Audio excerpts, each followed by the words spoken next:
Hello everyone, welcome back to the channel. আমাদের cracker series চলছে mathematics এবং GS এর। আজকে ম্যাথমেটিক্সের ক্র্যাকার সিরিজের 18th ক্লাস। ফার্স্ট কোশ্চেন দেখো কি বলেছে। সচিন তেন্ডুলকরের 11 ইনিংসের একটি নির্দিষ্ট রান রয়েছে। 12তম ইনিংসে তিনি 120 রান করায় তার রানের গড় 5 বৃদ্ধি পেয়েছে। তার নতুন গড় কত?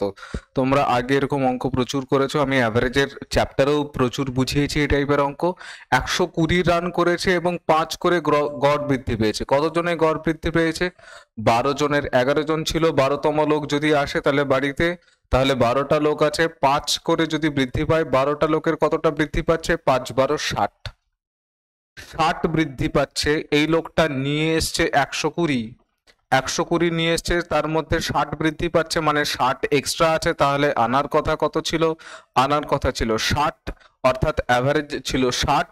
জিজ্ঞাসা করেছে তার নতুন গড় কত? নতুন গড় 60 + 5 65 হবে। Option D correct answer. আশা করি বোঝা গেছে। আমি কিছু আর এর থেকে বেশি বলবো না, কারণ যদি কোনো কিছু প্রবলেম থাকে তোমরা অ্যাভারেজের চ্যাপ্টার যেটা ওয়াইজ করানো আছে সেখানে গিয়ে দেখো, আমি পরিষ্কার দারুণভাবে বুঝিয়েছি ওটা। ঠিক আছে, নেক্সট। 2 নম্বরে বলেছে 8 সেমি ব্যাসার্ধের একটি নিরেট ধাতব গোলক গলিয়ে সমান ব্যাসার্ধের 24 মিটার দীর্ঘ তারে পরিণত করা হলো। তারটির ব্যাসার্ধ কত মিলিমিটার? আচ্ছা, সমান ব্যাসার্ধের 24 মিটার দীর্ঘ তার কথাটার মানে হচ্ছে যে এটা একটা পার্টিকুলার চোঙ তৈরি করা হচ্ছে। আমি একদম একবার একটুখানি দেখো বুঝিয়ে দিই ব্যাপারটা কি। সমান ব্যাসার্ধের মানে এটা চোঙ হয়ে যাচ্ছে বরাবর। এই যে তারটা আছে, এই যে একদম, আমি যদি এটাকে এরকম করে যদি বোঝাই, তার তো অনেক চিকন হবে।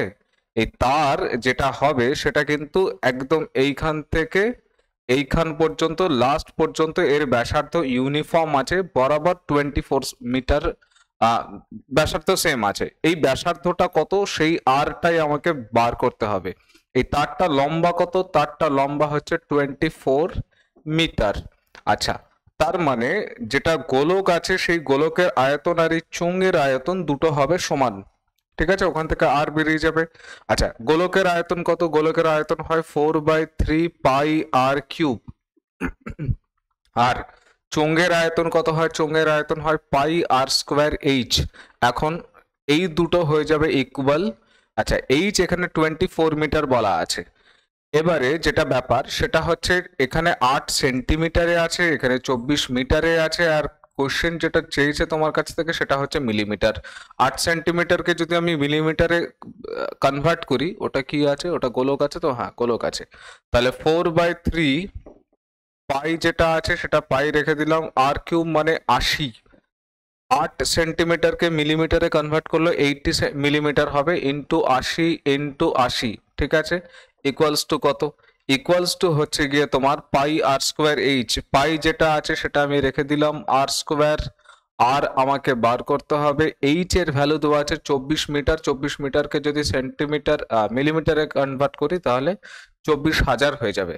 দুপাশ থেকে আমি তো সবার আগে পাই আর পাই এই দুটোকে ক্যান্সেল আউট করে দিলাম। দেন 1 2 3 তিনটে জিরো, এই যে 1 2 3 তিনটে জিরো কাটা চলে গেল।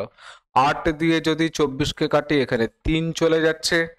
আর কিছু কাটছে তো না মনে হচ্ছে। ঠিক আছে, তাহলে আর স্কোয়ারের ভ্যালু কি দাঁড়াচ্ছে? আর স্কোয়ারের ভ্যালু দাঁড়াচ্ছে, দেখো এখানে 4 আছে ওপরে, ইন্টু 8 ইন্টু 8 ডিভাইডেড বাই 3, আর 3 এখানে হয়ে যাবে 9। তাহলে আর এর ভ্যালু যদি বার করি, আর এর ভ্যালু 4 এর রুট, মানে সবগুলোরই রুট হয়ে যাবে। 4 এর রুট হবে 2, দুটো 8 এর জন্য একটা 8 চলে আসবে, আর 9 এর জন্য আসবে 3, মানে 16/3।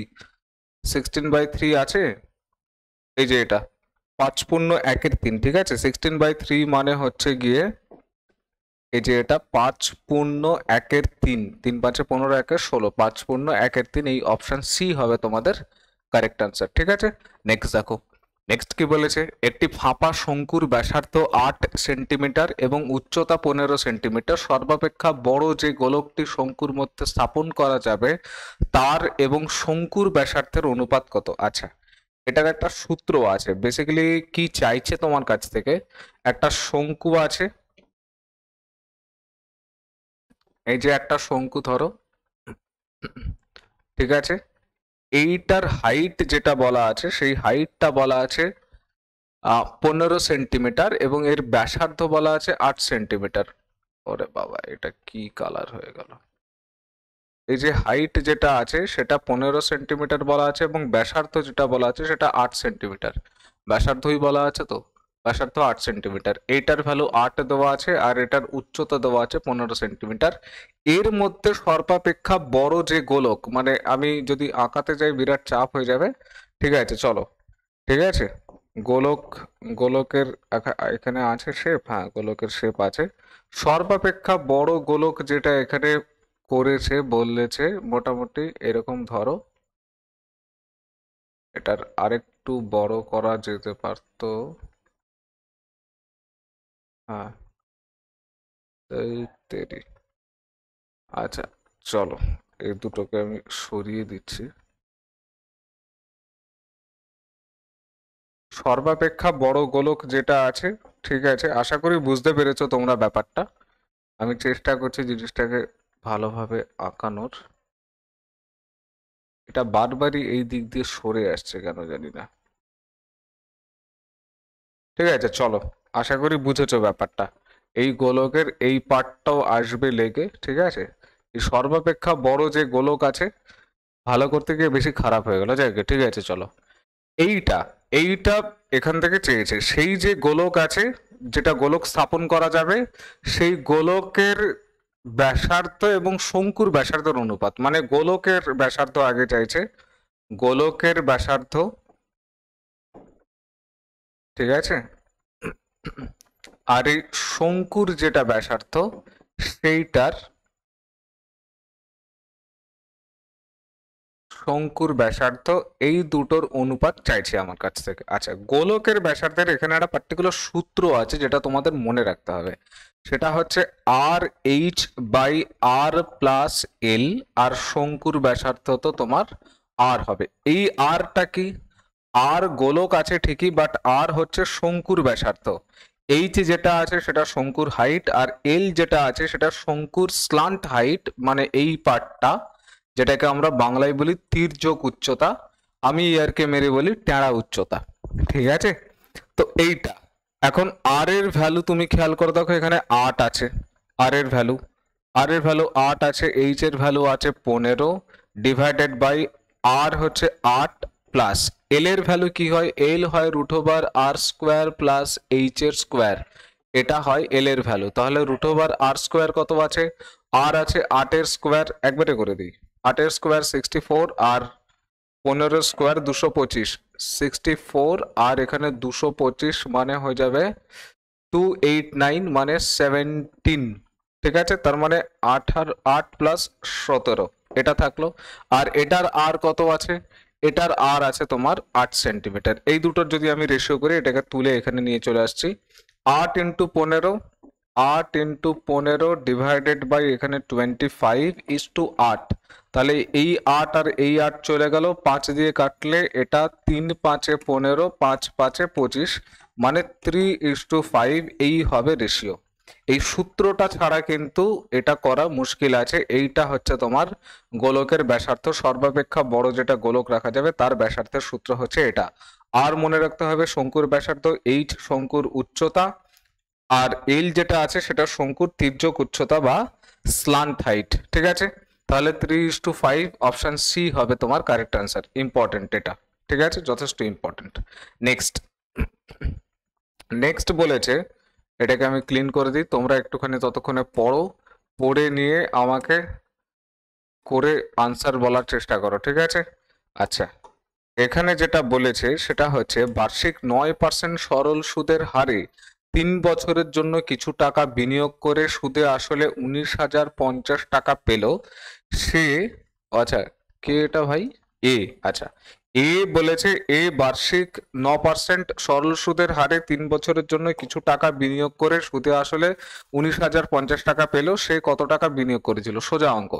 ভাই 9% সরল সুদে 3 বছরের জন্য 3 9 27% তো সুদ পাবে তুমি। প্রিন্সিপাল অলওয়েজ হয় 100% প্লাস 27% এখানে সুদ। এই মিলিয়ে টোটাল কত পাওয়া গেছে? 19,050 টাকা। 19,050 সুদে আসলে, আশা করি বোঝা গেছে। 9% করে 3 বছরে 3 9 27%, 100% ওখানে প্রিন্সিপাল হয়, 100 প্লাস 27% 127%-এর ভ্যালু 19050। জিজ্ঞাসা করেছে কত টাকা বিনিয়োগ করা হয়েছিল, মানে 100%-এর ভ্যালু কত।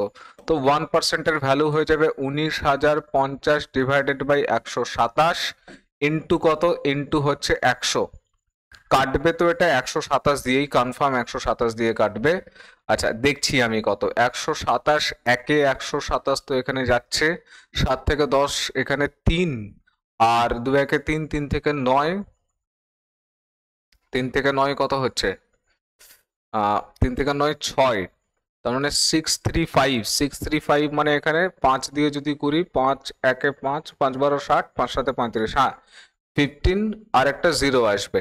ঠিক আছে, দেখো তোমাদের অসুবিধা হলে ভাগ করে দেখবে, 150 ইন্টু 100 মানে 150-এর পেছনে আরো দুটো শূন্য, 15,000 টাকা 100%, এটাই হচ্ছে গিয়ে তোমার প্রিন্সিপাল বা মূলধন। ঠিক আছে, কত টাকা বিনিয়োগ করা হয়েছিল? 15,000 টাকা বিনিয়োগ করা হয়েছিল।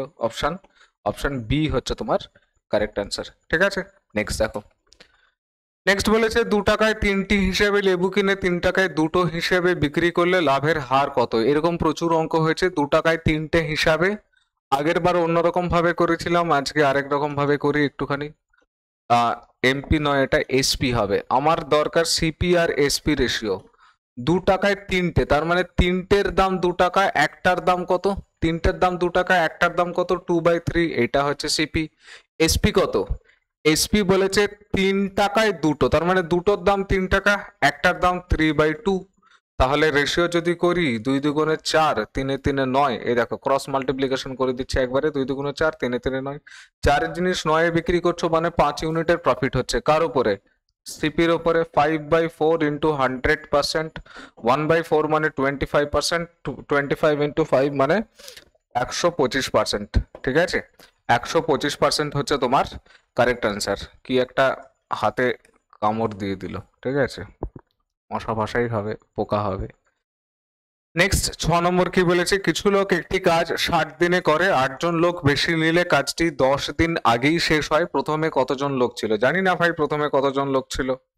ঠিক আছে, সেটাই আমরা এখন করব। প্রথমে x জন লোক ছিল ধরে নিচ্ছি, তাহলে x জন লোক 60 দিনে একটা কাজ করে, x ইন্টু 60, টোটাল কাজ কমপ্লিট। বলেছে 8 জন লোক যদি বেশি নেওয়া হতো, তো বেশি নিলে হতো কত? x প্লাস 8, তাহলে কতদিন আগেই কাজটি শেষ হয়ে যেত? 10 দিন আগে। তাহলে শেষ হতো 10 দিন আগে, মানে ইন্টু 50। পোকা টোকা কিছু একটা বসছে আর কালার হয়ে যাচ্ছে চেঞ্জেস। ঠিক আছে, 50 বেশি ইয়ে হয়ে গেল। ঠিক আছে, আমি এখানে করে দিচ্ছি, কিছুই না, সোজা অঙ্ক।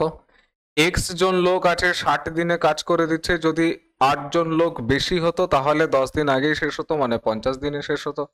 কাটাকুটি করবো এখন আমি, 0 আর 0 কাটা। ঠিক আছে, 6x এর ভ্যালু কত দাঁড়াচ্ছে? 5x প্লাস 40, তাহলে x এর ভ্যালু কত? x এর ভ্যালু 40, তার মানে প্রথমে লোক কত ছিল? প্রথমে লোক ছিল 40 জন। অপশন এই কারেক্ট আনসার। ঠিক আছে, নেক্সট দেখো। নেক্সট বলেছে একটি যৌথ ব্যবসায় বছরের শুরুতে এ 12,000 টাকা এবং বি 18,000 টাকা বিনিয়োগ করে, কিন্তু 4 মাস পরে এ আরো 4,000 টাকা বিনিয়োগ করে, কিন্তু বি 4,000 টাকা তুলে নেয়। বৎসরাংশে তাদের লভ্যাংশের অনুপাত কত? তোমরা জানো প্রফিট রেশিও কিরকম ভাবে আসে? প্রফিট রেশিও আসে ইনভেস্টমেন্ট ইনটু টাইমের গুণফলের উপরে। আমরা একবারে ইনভেস্টমেন্ট ইনটু টাইমের গুণফলটা করব, এ আর বি এর প্রফিট রেশিও বেরোবে। প্রফিট রেশিও কিভাবে পাবো? ইনভেস্টমেন্ট ইনটু টাইম গুণফল করে। আচ্ছা, এ কত টাকা শুরুতে দিয়েছিল? এ শুরুতে দিয়েছিল 12,000 টাকা। 12,000 টাকা ছিল, 4 মাস বাদে এই গল্প কি হয়েছে? 4 মাস বাদে এ আরো 4,000 টাকা বিনিয়োগ করেছে। তো 12,000 টাকা ছিল, 4,000 টাকা যদি বিনিয়োগ করে দেয় 16,000 টাকা হবে। বাকি কত মাস খাটবে? 8 মাস। স্যার কোথার থেকে 16 মাস পেলেন? 16 মাস পাইনি, অ্যাকচুয়ালি খেয়াল করে দেখো 12 মাসের, এখানে বৎসরান্তে জিজ্ঞাসা করেছে। জেনারেলি তোমাদের হিসাব 1 বছরের মাথাতেই হয়। ঠিক আছে, যদি নাও বলে দেয় 1 বছরের মাথাতেই প্রফিটের হিসাবটা হয়। আর এখানে বলেই দিয়েছে তাহলে 4 মাস প্রথমে কেটেছে, 4 মাস বাদে চেঞ্জেস এসছে টাকার মধ্যে, বাকি টাকাটা তাহলে 8 মাস কেটেছে। টোটাল এর দেখো ইনভেস্টমেন্ট ইনটু টাইম মানে প্রফিটের রেশিও এর পেয়ে গেলাম। বি এরটা এবার আমরা দেখব। বি এর ক্ষেত্রে বি প্রথমে কত টাকা খাটিয়েছিল? 18,000 টাকা খাটিয়েছিল। কত মাস কেটেছে? 4 মাস। 4 মাস বাদে বি কি করেছে? 4,000 টাকা তুলে নিয়েছে। তাহলে বি এর টাকা কত? 14,000 থাকলো। কত মাস খাটবে এটা? 8 মাস। এবার এই দুটো রেশিও আমরা করছি, কমন এলিমেন্ট গুলোকে আমরা সবার আগে বাদ দিয়ে দেবো। কমন কি কি আছে? আচ্ছা, এখানে মাথায় রাখতে হবে কমন কিন্তু এই একটা, দুটো, তিনটে, চারটে, এরকম চারটে ইকুয়েশন তোমরা ভাববে এটাকে। চারটে ইকুয়েশনের মধ্যেই কমন কিছু থাকতে হবে, তবেই গিয়ে কমন যাবে। চারটে ইকুয়েশন কেন? যেখানে প্লাস আছে মাঝখানে কিংবা মাইনাস আছে সেটাকে আলাদা ইকুয়েশন হিসাবেই ট্রিট করবে। বোঝা গেছে? আচ্ছা, তাহলে এই তিনটে জিরো, এই তিনটে জিরো, এই তিনটে জিরো, এই তিনটে জিরো আমি সবার আগে সরালাম। ঠিক আছে? আচ্ছা, তারপরে দেখো এখানে 4 কমন আছে, এখানে 4 কমন আছে, এখানে 8 থেকে যদি 4 সরাই তাহলে 8 কেটে এখানে আসবে 2, এখানে 8 কেটে এখানেও আসবে 2। বুঝতে পারছো? আমি একবার ফ্রেশ করে একবার লিখি কাটাকুটি করে পরে কি থাকলো, না হলে তোমাদের আবার অসুবিধা হতে পারে। তাহলে এইখানটাতে শুধুই মাত্র 12 পড়ে আছে, 12 প্লাস 16 ইন্টু 2 পড়ে আছে, 16 ইন্টু 2। ঠিক আছে, এটা ব্র্যাকেট করছি। রেশিও কি পড়ে আছে? এখানে 18 পড়ে আছে, 4 সরিয়ে দিয়েছি কিন্তু, হ্যাঁ 18 পড়ে আছে প্লাস 14 ইন্টু 2 পড়ে আছে এইখানটাতে। আরো কি কমন যাচ্ছে দেখো, 12-র মধ্যে 2 কমন যাচ্ছে, 2 কমন যাচ্ছে কারণ ওখানে আর বেশি কিছু যাচ্ছে কি? 6 কমন যাচ্ছে, এখানে 16-র মধ্যে না 4 কমন যাচ্ছে, 4 না 4ও কমন যাচ্ছে না, 2 কমন যাচ্ছে। 2 যদি কমন নিয়ে নিই তাহলে এটা পড়ে থাকবে 6, এখান থেকে 2 চলে গেল, এটা পড়ে থাকবে 9, এখান থেকে 2 চলে গেল। তাহলে 6 আর 16 এটা কত দাঁড়াচ্ছে? এটা দাঁড়াচ্ছে 22, আর এটা 19 মানে 9 প্লাস 14 মানে 23, 22:23। এই হচ্ছে রেশিও। ঠিক আছে, 22:23। আচ্ছা, এবার নেক্সট দেখো এটা সরলটা 6:2/3 প্লাস 15:1/4 প্লাস 3:3/4 প্লাস মাইনাস 7:2/5 আছে। যেগুলো পূর্ণ সংখ্যা আছে সেগুলোকে সব প্লাস আকারে লেখা যায়, তোমরা জানো। 6:2/3 কে আমরা কি লিখছি? 6 প্লাস 2/3। একইভাবে 15 প্লাস 1/4 আসবে, 3 প্লাস 3/4 আসবে, মাইনাস 7 প্লাস 2/5 আসবে। আমি একটা বোঝালাম, বাকিগুলো তোমরা আশা করি বুঝতে পারছো। তাহলে এখান থেকে 6, এখান থেকে 15, এখান থেকে 3 আর এখান থেকে 7। 6 এর 15 21, 21 আর 3 24, 24 থেকে 7 মাইনাস গেলে এখানে আমার কত পড়ে থাকছে? 17 পড়ে থাকছে। ঠিক আছে, খেয়াল করে দেখো সামনের পার্টগুলো থেকে আমার পড়ে থাকছে 17 পড়ে থাকছে, প্লাস এখানে একটা 2/3 প্লাস 2/3 আছে, প্লাস 1/4 আছে, প্লাস 3/4 আছে, মাইনাস 2/5 আছে। ওরে বাবা, 5 এর যা চেহারা হয়েছে। ঠিক আছে, এটা 2/5 আছে এর মধ্যে। এবার এই যে এই জায়গাটা খেয়াল করো, 1/4 আর 3/4 যোগ করে হবে এখানে 1। তাহলে 17 প্লাস 1 যদি এখানে চলে আসে তাহলে 18। 2 এর 3 আর 2 এর 5 আমি যদি এখানে লসাগু করে দিই, 3 5 15, 3 5 15 10, মাইনাস 3 2 6 মানে 4 এর 15 আসবে, প্লাস আকারে যেটা 18 পূর্ণ 4 এর 15। এই যে অপশন বি তোমার কারেক্ট আনসার, 18 পূর্ণ 4 এর 15। ঠিক আছে, আশা করি বোঝা গেছে। নেক্সট দেখো, next 1 plus 1/2 plus 1/4 plus 1/7 plus 1/14 plus 1/28। অনেকের মনে হতে পারে স্যার এগুলো কি অঙ্ক, কোথা থেকে তুলে নিয়ে এসছেন? তুলে নিয়ে আসেনি ভাই, সিজিএলেও এসছে এগুলো। ঠিক আছে, এই আগের অঙ্কটাই খুব সম্ভব সিজিএল কিংবা পিএসসি মিসলেনিয়াসে কোথাও একটা এসছিল পরীক্ষায়, প্রিভিয়াস ইয়ারই এসছে, প্রিভিয়াস ইয়ারের অঙ্কই আমি বেশিরভাগ তুলি। ঠিক আছে, প্র্যাকটিস সেটের মধ্যে। আচ্ছা, 1টাকে আমি বাদ রাখতে বলছি আপাতত। খেয়াল করে দেখো এটা 28 আছে, 1/28। আমি এটাকে যদি নিচে 28 সবগুলোর যদি বানাতে চাই তাহলে এটা 14 নিচে গুণ করতে হবে, 14 তাহলে ওপরেও গুণ হবে। এখানে 7 গুণ করতে হবে, ওপরে 7 গুণ হবে, নিচে 4 গুণ হবে, ওপরে 4 গুণ হবে, নিচে 2 গুণ হবে, ওপরে 2 গুণ হবে, এটা তো 28 আছেই। তাহলে আমি এইগুলো যদি দেখি তাহলে এইগুলোর নিচে সবার 28, ফার্স্টে 1 যেমন আছে তেমন থাক। এটাকে 28 বানাতে গেলে উপরে 14 প্লাস এখান থেকে 7 আসছে, বুঝতে পারছো? কারণ এটাকে দেখো নিচে 14 গুণ করতে হচ্ছে, ওপরে 14 গুণ করতে হচ্ছে, এখানে 7 গুণ করতে হচ্ছে, ওপরে 7 গুণ করতে হবে। তাহলে 14 প্লাস 7 21, 21 প্লাস 4 আসবে এখানে, কারণ 4 সাথে 28, 21 আর 4 25, 25 আর 2 27, 27 একে 28, তার মানে 28/28 মানে 1, 1 প্লাস 1 মানে 2 আসবে। অপশন বি হচ্ছে তোমার কারেক্ট অ্যান্সার। ঠিক আছে, 10 নম্বরের অঙ্কটা এখানেই মজার ব্যাপার আছে। সেম জিনিস মনে হতে পারে, এর আর মাল্টিপ্লিকেশন কিন্তু সেম জিনিস নয়। এর মানে গুণই, কিন্তু এটা তোমাদের ভি বডমাস যে রুল আছে সেটার উপরে মেনটেন করে অঙ্ক করতে হবে এটাকে। ভি বডমাস রুলটা আমি একবার একটুখানি বলে দিই, BODMAS। আচ্ছা, ভি এর ফুল ফর্ম হচ্ছে ভেনকুলাম, যেটাকে আমরা বার বলি না, বার। আমি যখন তোমাদের সিম্পলিফিকেশন করাবো তখন আমি বলে দেবো। ভি আপাতত তুমি ভেনকুলামকে আপাতত তুমি এটাকে ইগনোর করো। বি হচ্ছে, যা বাবা, এটা বি আছে তারপরে ও আছে। বি হচ্ছে ব্র্যাকেট, ও তে অফ, অফ মানে এই যে গুণ এর, যেটাকে আমরা বাংলায় বলি। বি মানে হচ্ছে ব্র্যাকেট, ব্র্যাকেট ও তে হচ্ছে গিয়ে of, bracket of division, multiplication, addition, subtraction. তার মানে সবার আগে ব্র্যাকেটের কাজ, সবার আগে তো ভেনকুলামের কাজ যদি বার থাকে সেইটা, সবার আগে ব্র্যাকেটের কাজ, তারপরে অফ মানে গুণ বা যেটা বাংলায় এর হয়ে যায় তার, তারপরে ডিভিশন বা ভাগের কাজ, তারপরে মাল্টিপ্লিকেশন বা গুণের কাজ, আর অ্যাডিশন আর সাবট্রাকশনের মধ্যে তুমি যাকে খুশি আগে করতে পারো। এটাকে এত বেশি সিরিয়াসলি নেওয়ার কোনো ব্যাপার নেই। ঠিক আছে, বদমাসের লাস্টের এ আর এস তুমি যাকে খুশি আগে করে দাও, কোনো অসুবিধা নেই। তাহলে এখানে এর কাজ আগে কোন করতে, মানে গুণের কাজটা, এর মানে অফের কাজ আমাকে আগে করতে হবে। এবার খেয়াল করে দেখো ওপরে কি গল্প আছে, ওপরে ডিভিশন আছে, মাল্টিপ্লিকেশন আছে। সবার আগে ডিভিশন, তাহলে ওপরে আমাকে ডিভিশনের কাজটা আগে করতে হবে, দেন মাল্টিপ্লিকেশনের কাজটা আমি করব।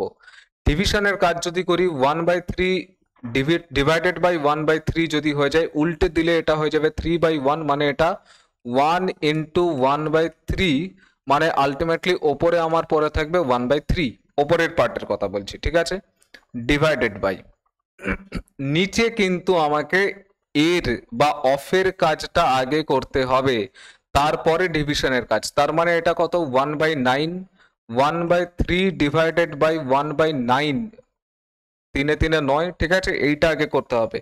1/9 যদি আমি এখানটাতে আগে করে দিই তাহলে -1/9 এখানে একটা আছেই, সেটা আমি রাখলাম। আচ্ছা, ওপরে তার মানে আমার কি পড়ে থাকলো, ওপরে পড়ে থাকলো 1/3। আশা করি এটা বোঝা গেছে। আর নিচে যদি 9 কে উল্টাই তাহলে এখানে 3 পড়ে থাকবে। দেখো বুঝতে পারছো আশা করি। তাহলে এখানে 1/3 ওপরে আছে, ডিভাইডেড বাই এটা কত দাঁড়াচ্ছে, 3 -1/9। এটাকে যদি আবার আমি ওপরে নিয়ে চলে যাই তাহলে এটা আসবে 1/9 -1/9, কারণ 1-এর 3, বুঝতে পারছো তো? এটা 3 যদি ওপরে যায় তাহলে 1/3, 1/9 -1/9, আলটিমেটলি আনসার হবে আমার 0। ঠিক আছে, তাহলে এই ছিল আজকে আমাদের 10খানা কোয়েশ্চেন। ঠিক আছে, এরপরে আমাদের নেক্সট ক্লাসে 19th ক্লাসে দেখা হবে। আশা করি তোমাদের সিরিজটা ভালো লাগছে। যদি সিরিজটা ভালো লাগে তাহলে অবশ্যই বেশি বেশি করে শেয়ার করো, আর যারা এখনো সাবস্ক্রাইব করোনি সাবস্ক্রাইব করো। আমাদের এই রকম সিরিজ একটার পর একটা চলতেই থাকে। আমরা চেষ্টা করি ম্যাক্সিমাম কনসেপশন ক্লিয়ার করে প্র্যাকটিস সেটের মধ্যেও জিনিসগুলোকে করাতে। সবাই সুস্থ থাকো, ভালো থাকো, আর দেখতে থাকো career guide life. Thank you for watching the video.